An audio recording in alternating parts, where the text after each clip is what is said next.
ওনাদের বলা হয়েছে যে আপাতত বিজেপিতেই থাকুন, ভেতরে যা যা হচ্ছে, মিটিংয়ে যা যা হবে, দিল্লির মিটিংয়ে যা যা হবে, এগুলো জানাতে থাকুন, তারপর দেখছি।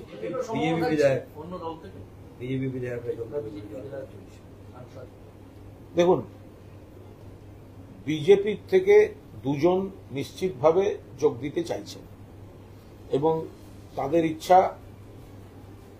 ইচ্ছা প্রকাশও করেছেন 21শে জুলাই তারা আসতে চান বা এরকম, এবং তারা সাংসদ। কিন্তু সে বিষয়টা নেতৃত্ব মমতা বন্দ্যোপাধ্যায়, অভিষেক বন্দ্যোপাধ্যায় সিদ্ধান্ত নেবেন। তাছাড়া সরাসরি এলে সবে নির্বাচন হয়েছে, দলত্যাগ বিরোধী আইনে সেটা কি দাঁড়ায় সেগুলো ছাড়া তড়িঘড়ি কোনো ডিসিশন এখনই নেওয়া হচ্ছে না। তবে সেই দুজনকে বলা হয়েছে আপাতত পরবর্তী নির্দেশ না দেওয়া পর্যন্ত আপাতত বিজেপিতেই থাকতে। ওখানে কি আলোচনা হচ্ছে, কথাবার্তাগুলো টাইম টু টাইম জানাবে, পরে দেখা যাবে। তারা দুজন কি আজকে সাংগঠনিক বৈঠকে হাজির ছিলেন? থাকার তো কথা, আমি কে ছিলেন আর না ছিলেন জানি না, কিন্তু তারা সেখানে থাকার কথা। আমি এ নিয়ে একটু কথা বলবো। একাধিক বিজেপির বিধায়ক সাংসদ যোগাযোগে ছিলেন, কিন্তু আমি এইটুকু জানি দুজন সাংসদ তারা একেবারে 21শে জুলাইয়ের মঞ্চে আসারই আগ্রহ প্রকাশ করেছে। দুজনেই গোটা বিষয়টা জানেন।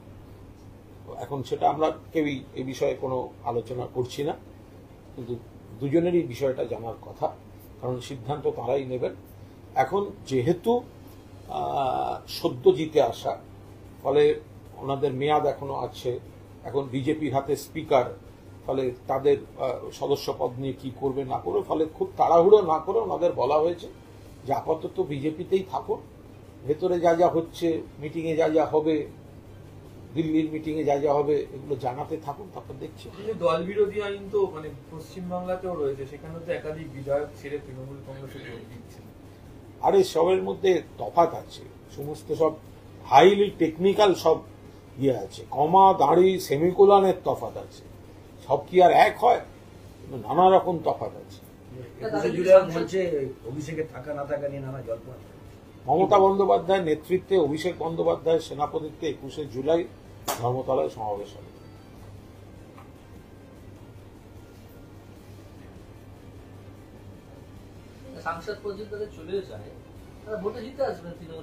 আসবেন, সব সদ্য ভোট গেছে তো, সেই জন্য কটা দিন আরো আছে তো, তারিখ পর আছে, কোনো অসুবিধা নেই।